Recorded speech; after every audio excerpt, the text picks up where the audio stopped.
Hey, Sprawl Racer here. A little bit different video this week. What you see in the background is footage from my Daytona 500 win back in 2020. I've held on to this footage, obviously, since it happened, but have never made a video, and I wasn't recording stuff back then. And I never knew what to do with it. But I think this might be a good time to actually kind of break this video out. A few weeks ago, I went to Daytona for the first time. So I want to kind of go over my experience. I went with Justin, Nico, a few guys from the JKR Discord. So I just kind of want to go over what that was like, what we did. And once I kind of recap all of that, we'll go back and watch the end of this race.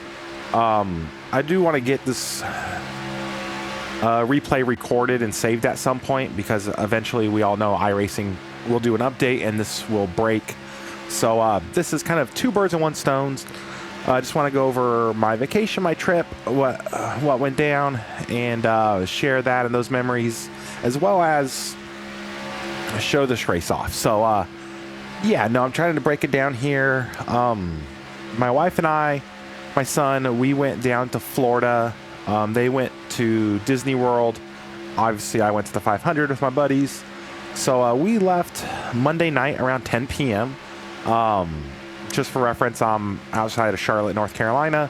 So it was about 9 hours of driving if we didn't have our 2-year-old son in the car. My wife kind of planned it that way, so we'd drive down overnight, take as many stops as we need to. Hopefully he would sleep a bunch. We would just rest, recuperate on Tuesday in the hotel.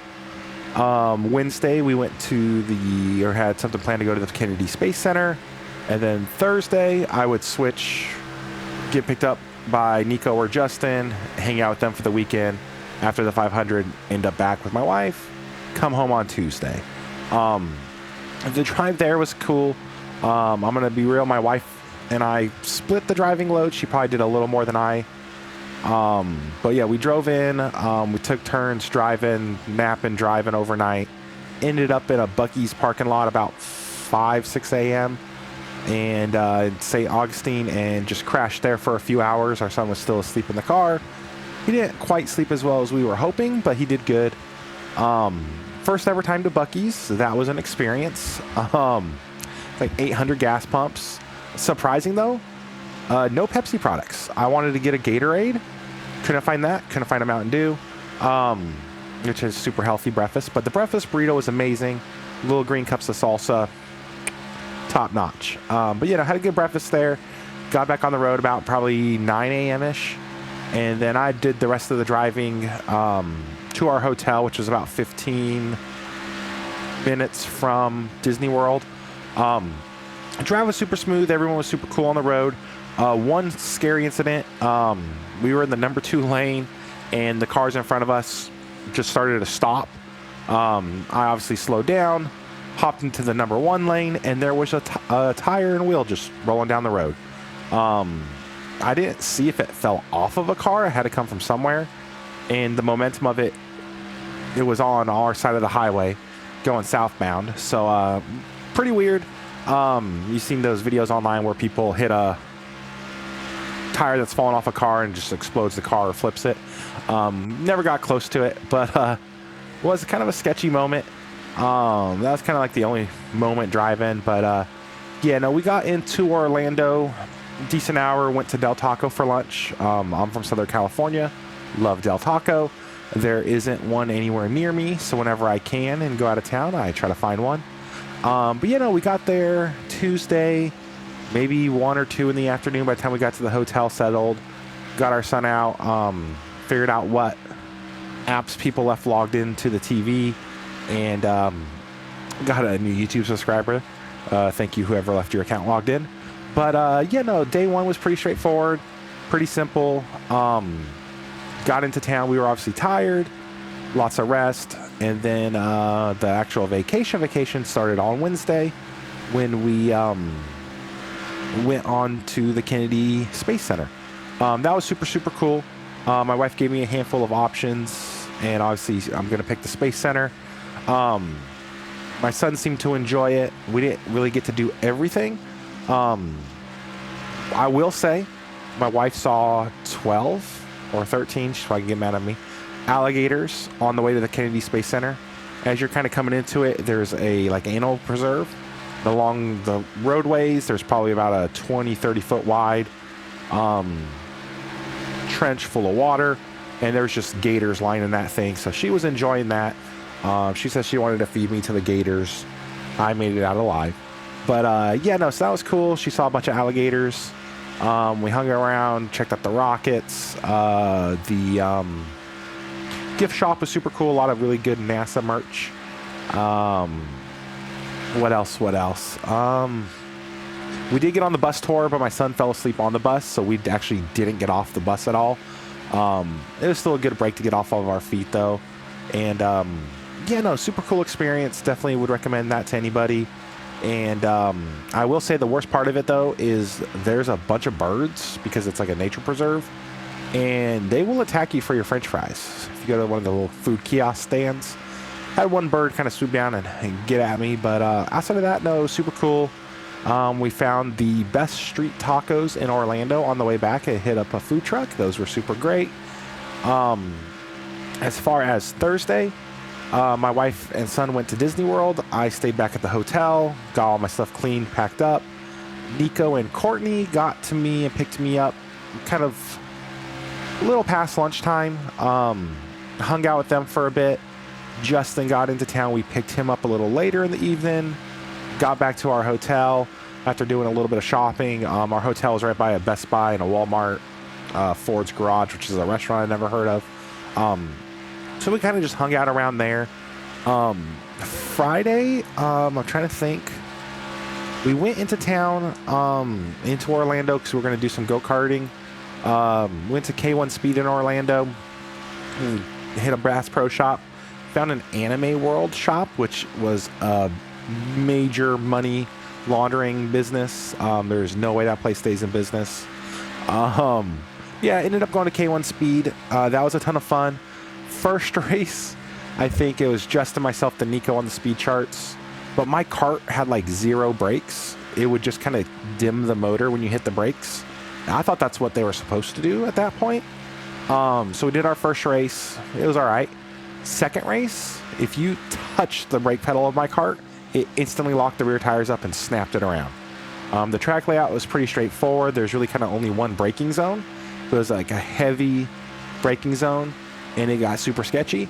At the end of that run, though, Justin and Nico ended up wrecking. I didn't realize it was them. And instead of ramming into them full speed, Arca brake, Natalie Decker style, I hit the brakes, locked up the rear, spun out, and after that second run, though, I was super nauseous and sick. My cart was super bouncy on top of the brake issue. So I opted out of doing the race number 3. I was just super nauseous. Like the cart, when you were going partial speed on the outlap, was bouncing so bad. So I knew as soon as I got up to speed, I wasn't going to feel good. But I still had a ton of fun. That would have been Friday. We got back to the hotel. I took a small nap, kind of got myself together. At that point, I believe Chad and his son showed up.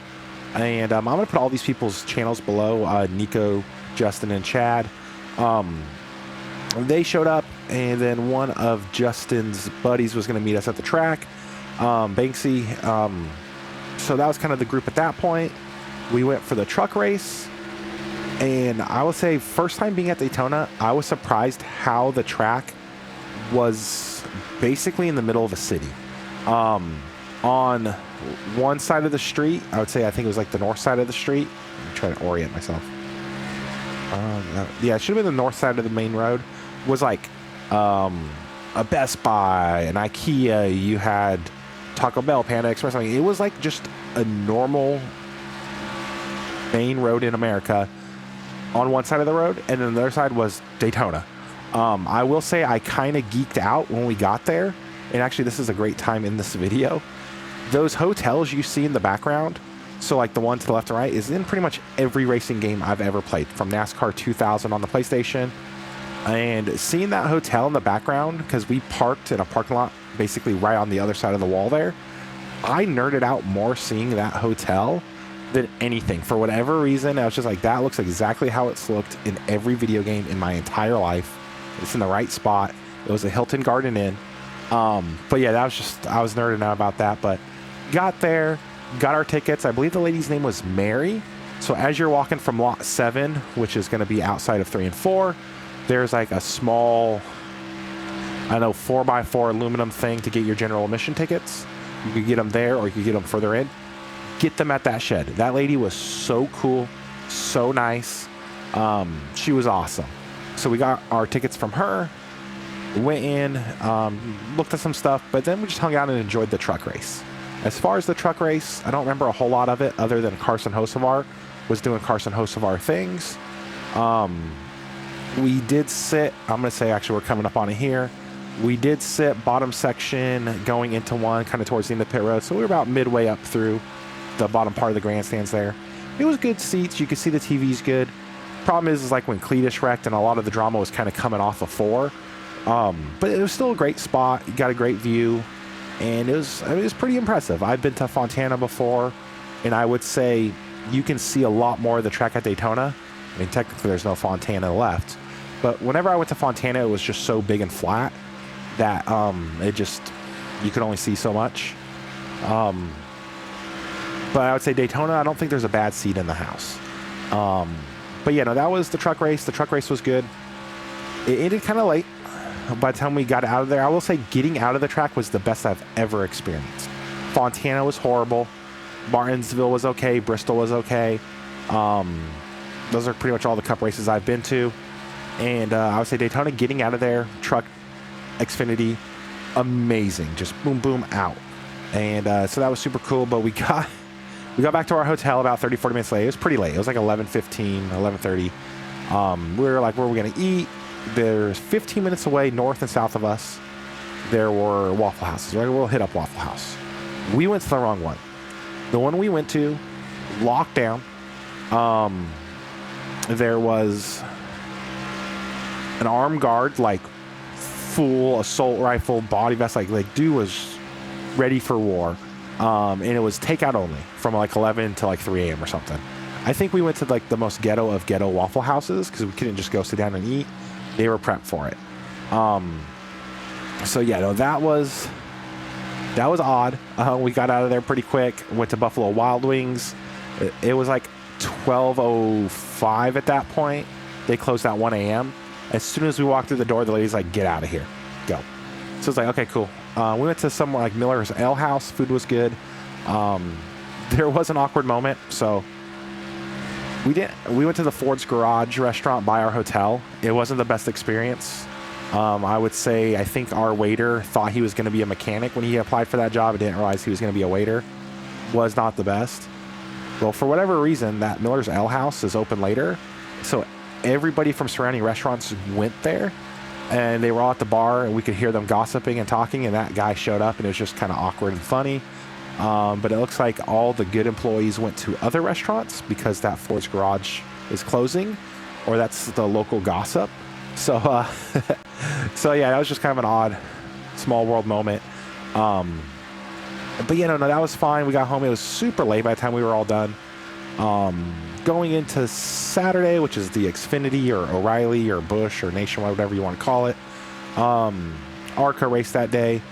We were pretty tired, so we kind of just got to sleep in, got to rest on Saturday morning. Eventually got up, got to the track, and we got to the track right as the ARCA race was ending.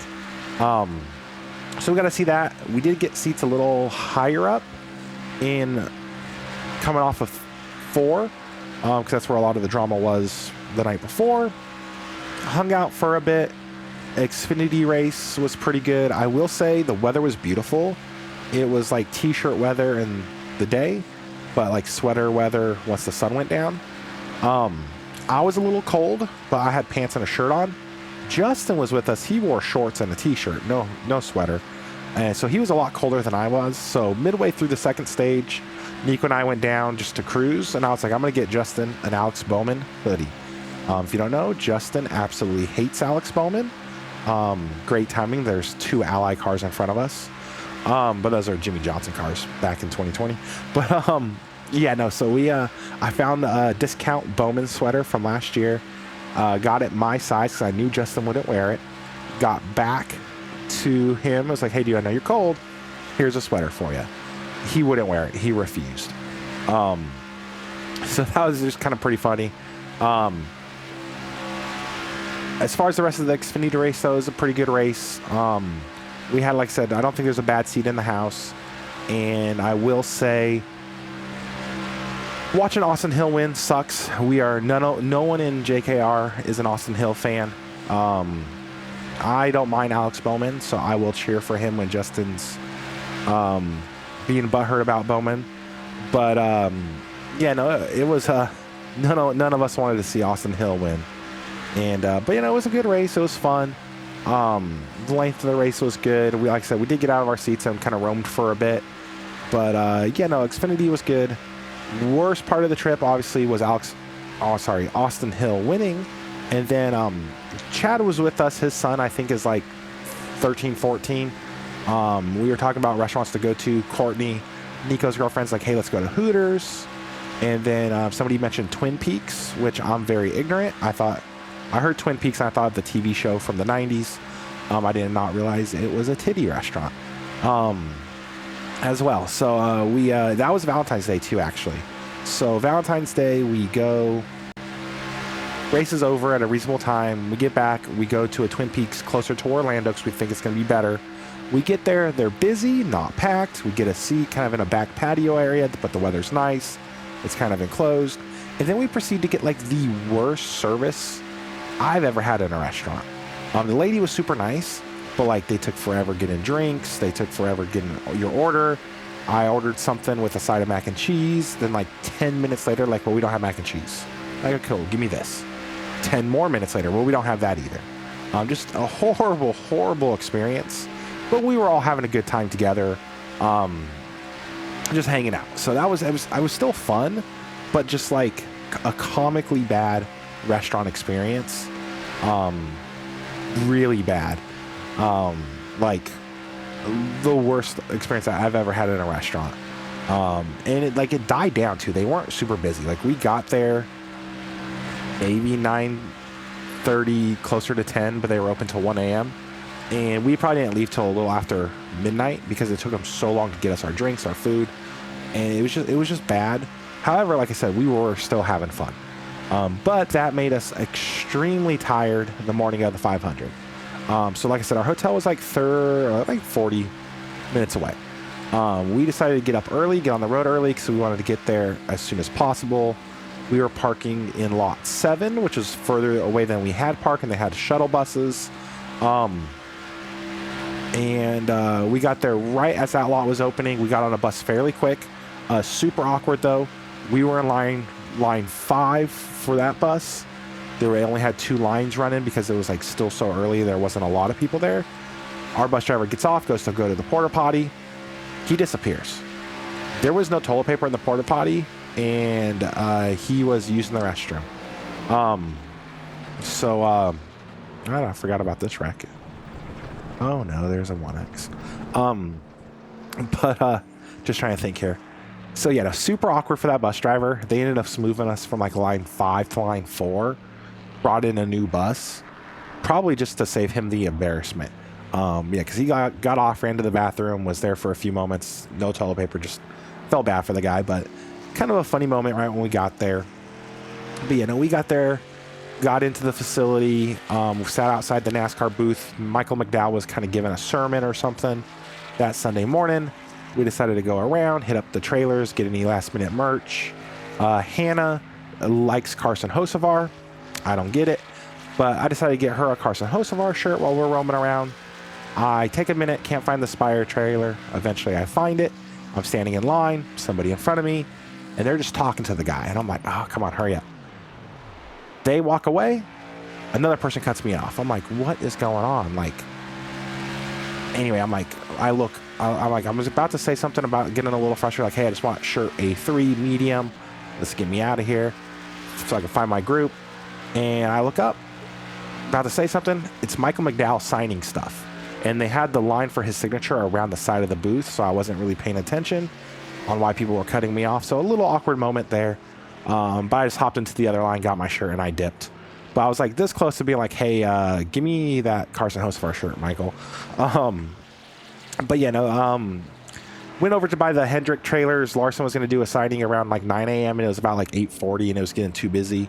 And I don't care about getting autographs like that. So I was like, I'm out of here. But so McDowell was probably the only driver I actually saw.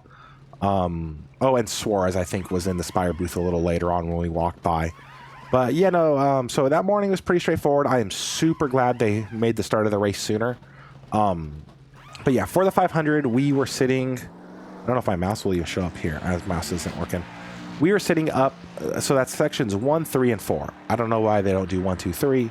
We were in section 3 towards the top, kind of about by the end of pit road.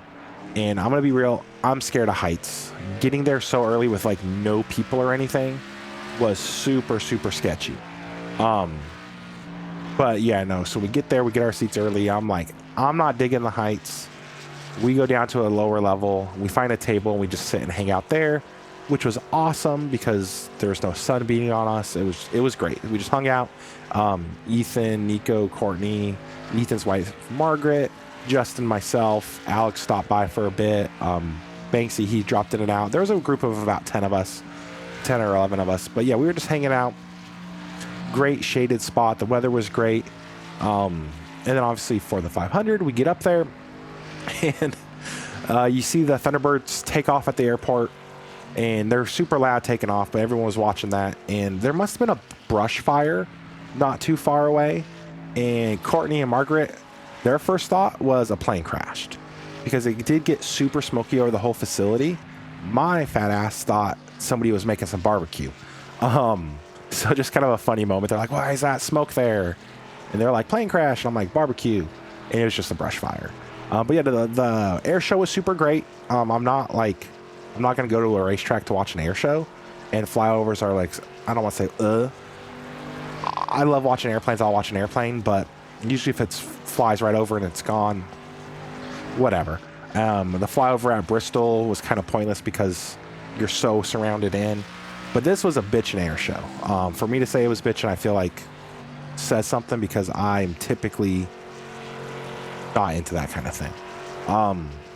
But yeah, no, that was super cool. As far as the race itself, it was good. I mean, Daytona's not my cup of tea typically, but it was cool to be there with friends and get to experience it. When they're 3 wide, save and fuel, being realistic, you don't know it in the stands. Like, you don't know the lap times. It does just look like traffic on the highway, but just really compacted. I will say the best part of watching the race was actually the pit cycle. So when they had the end of stage 1, there was some pitting, and then obviously stage 3. Stage racing has really killed that, and it's a bummer. Like, the hands down, the best part of that whole race was the final pit cycle and the final stage. And I would have loved for there to be no stage cautions and have more natural pit cycles. It was awesome trying to, like, where are they positioning on track, who's going to come off in a group, how well bunched up are they coming off, where's the momentum, where's the pack, who's where. Like, as far as like from the fan experience watching the race, I love that. The rest of it was just or just like I could have watched this on TV. Being there in person and watching all that pit cycle play out in person, there's a lot going on. You got to really kind of keep your head on a swivel. That was awesome.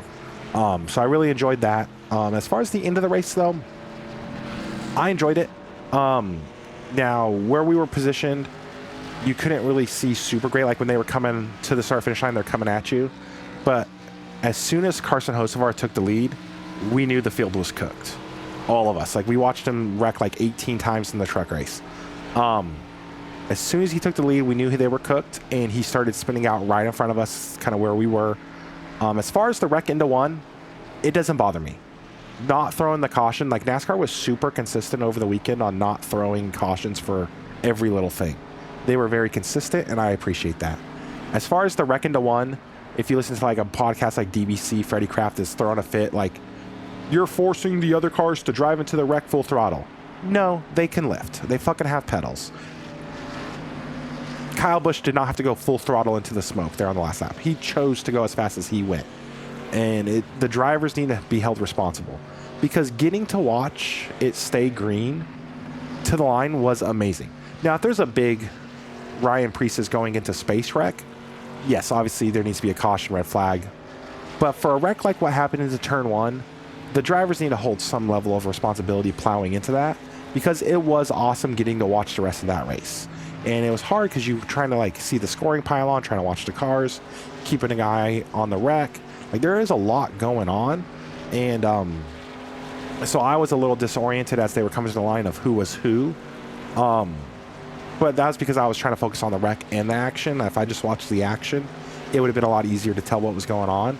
But like, the energy and the excitement was amazing to the end. If they went caution, it would have just been like done.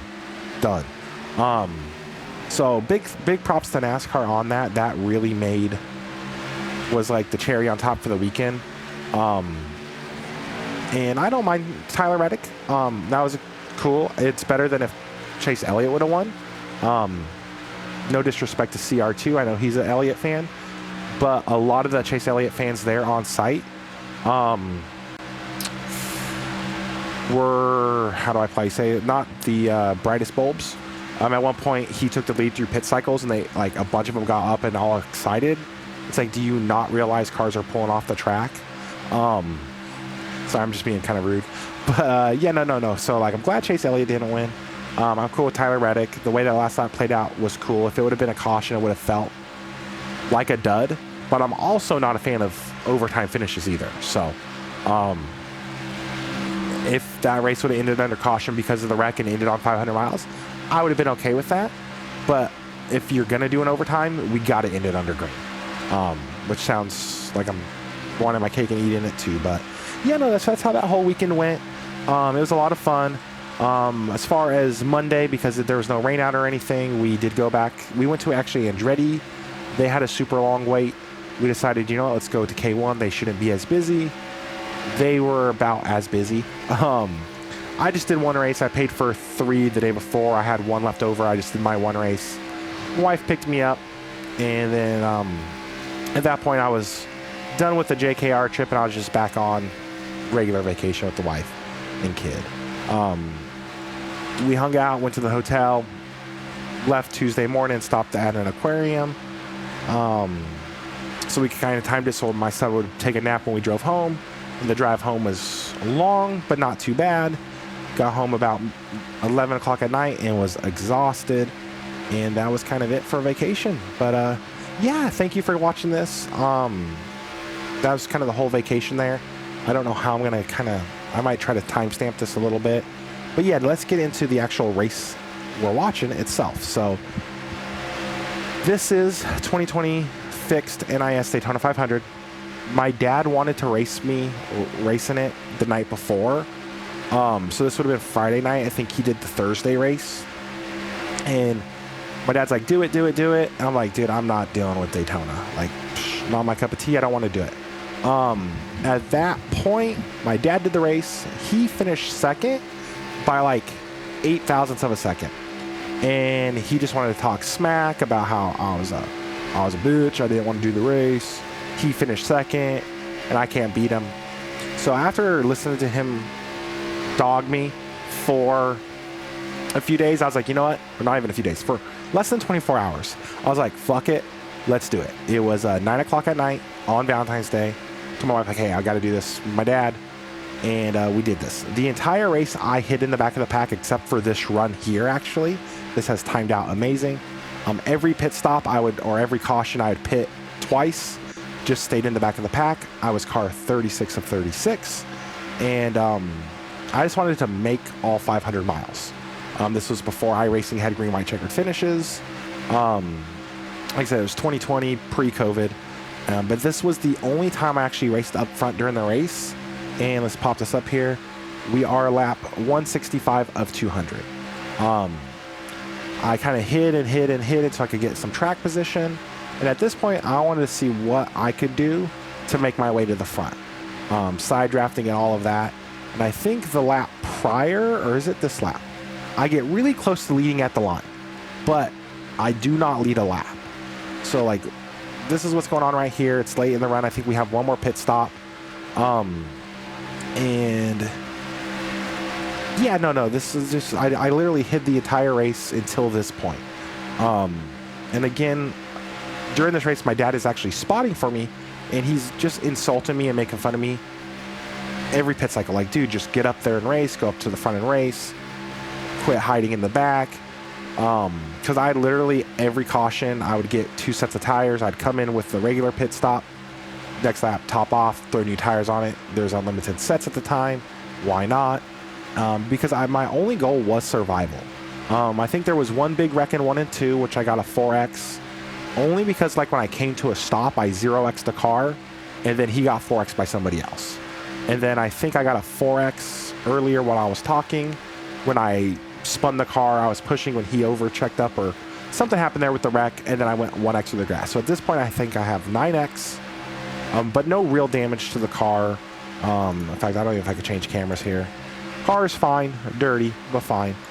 And in fact, the way I saved this replay, I only have like lap 131 to the end, which is why I have never known what to do with this replay. But yeah, so at this point, I'm trying to battle, get to the front, and I think I almost lead a lap. I think we've already passed. I was trying to figure out like what I had to do to get up and try to lead a lap from the high side. And I can think at this point, I probably just fall back. I just give up, fall to the back to my strategy. There's a couple cars behind me. I don't remember anyone being overly annoying, anybody being a rough driver. Like I said, I'm car 36 of 36. I think this is split 7 of like 27. But yeah, no, so that was this race. And then I'm going to fast forward a bit here. Just chilling, cruising. Okay, so I pit lap 177. I don't think I have any issues coming to pit road, and it's fuel only. I don't know why I came by myself. Anyway, that was a bad idea to come by myself, but whatever. I come in and get the fuel I need. Back on track. Trying to think how this plays out here. Oh, no, I didn't want to do that. Laps.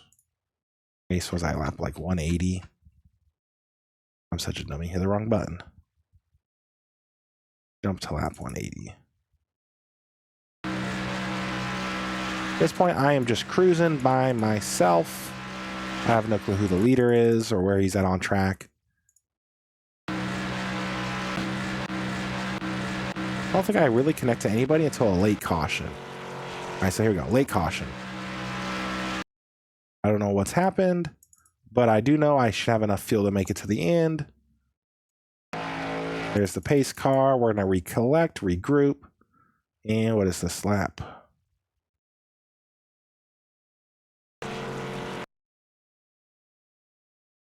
So yeah, one lap 190, we're under caution. All of those guys pit.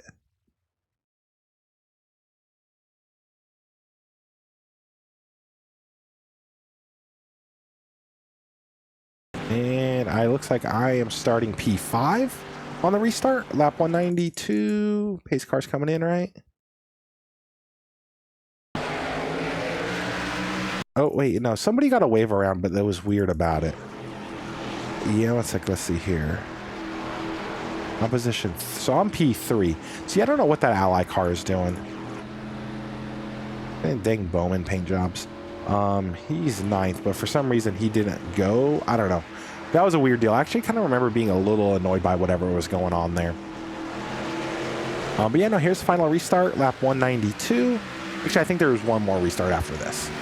But yeah, no, so at this point, my dad is like super hyped up. He's like, dude, go, go, go, go. Get up there, take the lead. And he's super aggressive in these races where I'm typically very passive. So yeah, he was in my ear, hyping me up.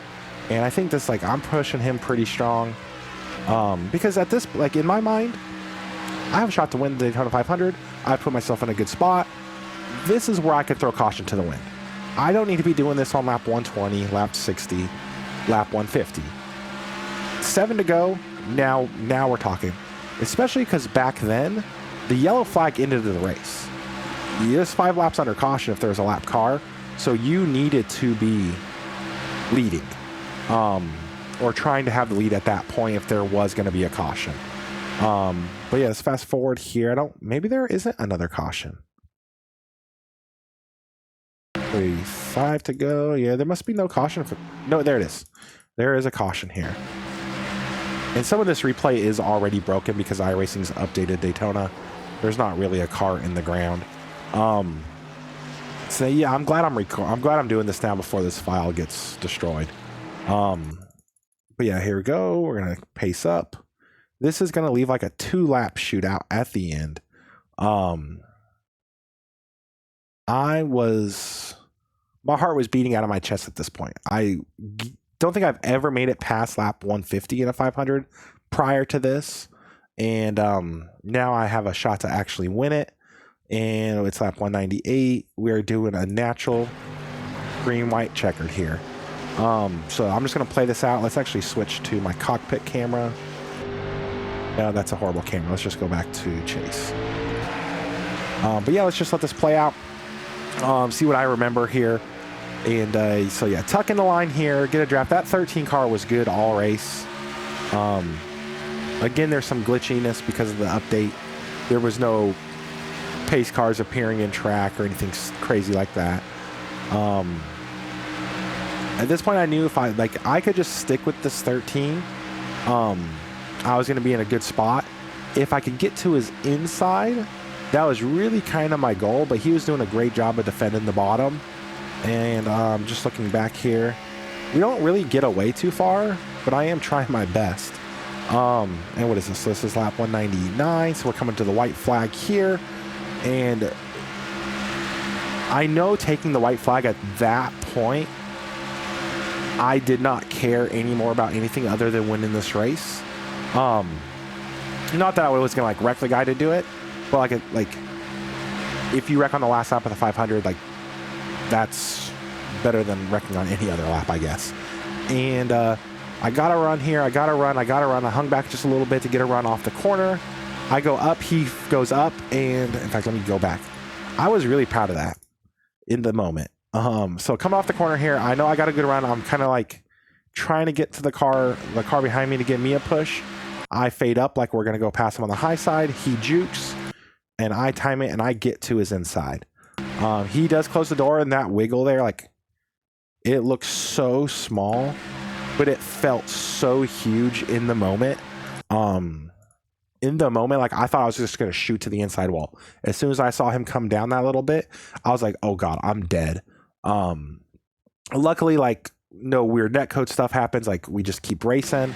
At this point, these guys got to run on my outside. And in my head at this point, I don't want to push the 13 to the win because I felt like I was a little frustrated. He kind of chopped me.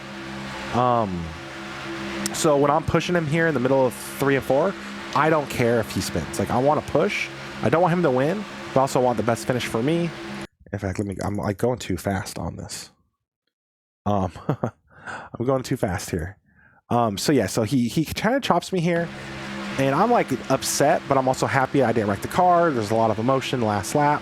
So I see these cars get in a run here, and in my mind, my best finish is me sticking with him as late as possible. And once we kind of lock, I don't want to say we don't even really lock bumpers to right here. At a certain point, I push him in the corner, which I do not like doing. But in my head, that was the only way I was going to beat these cars. And if he happens to kind of just lose it or slide up a groove or spins, that's on him. Go. I'm pushing, you go. And then realistically, at this point here, I know my only shot to beat him is by not being behind him. I don't even know what's going on behind me at that point. At that point, I'm not even looking in the mirror. I don't know who's coming with me. I just know I can't beat him if I'm pushing him. In hindsight, we're watching it now. I'm really not surprised this guy stuck with him, but I had enough of a run. And then I think he just gets on the apron there and scrubs too much speed. I think he's trying to avoid me side drafting him. And as soon as I see him in my, because I still had triples at this point. As soon as I see him get on the apron in my corner of my eye, I turn down to get a side draft because I know when you get on the apron, it gets squirrely. And that is literally, you know, just go frame by frame here. That is a horrible camera shot. Let's see, Control F12. Let's just change Vanish Y. Like I know, like if he doesn't hit the apron, I don't think I beat him. Like it's that close at the line. Now bear in mind this race ended at 1 in the morning, so we started at 9 p.m. Ended at alarm for getting ready for work. The race started 9 p.m. at night. This is at 1 a.m. in the morning, and I am screaming. My dad is in my ear. He's hyping me up. He's like, go this way, pick this lane, do this. Like, I wish I would have had this all recorded because it was an amazing feeling, an amazing finish. When I crossed the line, I did not know if I had won the race or not. It was actually kind of funny. We go back to just regular chase. So yeah, at this point, I don't know if I've won the race or not. My JRT takes a moment to update. It shows first. iRacing shows second. I know it's super, super close. I'm like, did I get it? Did I get it? Did I get it? And my dad goes silent. And then I hear, you little bitch. And at that point, I knew I had won the race. It's 1 in the morning. I'm screaming. I'm ecstatic. Let's go. Let's go. I got it. My dad's like, fuck. Like, because he would have kept talking shit for the rest of time had he beat me. Obviously, we were in separate races, but he got second in his race, and I got first in mine. Thank God, because I never have to run this race again. But yeah, no, that was a super, super fun iRacing moment. Like I said, this replay is 6 years old now. It's starting to break with all the iRacing updates. So I figured talking about my first IRL iRacing or IRL Daytona 500 experience would be the best time to bring this footage back. But yet I wish I had recorded this back then with voice chat and everything because it was so hype up. Like it was 1 in the morning. I was screaming, ecstatic. We had just won. I know it's fixed. I know it's 7th split, but the excitement, the exhilaration, like we just won the Daytona 500, a race I don't even want. Like I don't have an issue with plate racing. I just have an issue with the way races go sometimes on iRacing. But like, no, it was just so exciting. So, and then especially because like my dad was there and he was spotting for me, a little trash talk. And I don't think my dad ever left the top 5 in his races where I hid the entire race and just managed to steal it at the line. That was just a super awesome deal. I don't even know if I do burnouts or anything. Like I just can't remember what even happened. I don't think there's any audio saved. I just pull off the track. I don't even do a burnout. Quit. Yep. And then just for reference, where's iRacing? Let's pull this up over here. No, that's from the late model race from earlier. In fact, I had like 150 replays. I just deleted down to 22. Yeah, that race, we had a good iRating gain.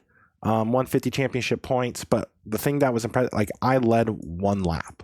Like 1 lap led by 0.003 seconds. It was awesome. I got a couple awards too. I don't even know where they keep those anymore. Let's see here. Oh, you can't even see this. Let me switch. So I'm an idiot. I'm over here looking at stuff you can't see. I'll pull this back up here. So yeah, no, 0.003 was the gap, and it was 1 lap led. So I led 1 lap. The one that counted by just a fraction. I was car 36 of 36. Where is my profile? There's awards here, right? There, certificates, awards. No, in that race, I won a few different awards. Let's do awarded. And including I did all these in one shot. Draft Master, it's like this says 213. I got Draft Master, which win an official race at Daytona. I won the one where you start from the back. Where are they all at?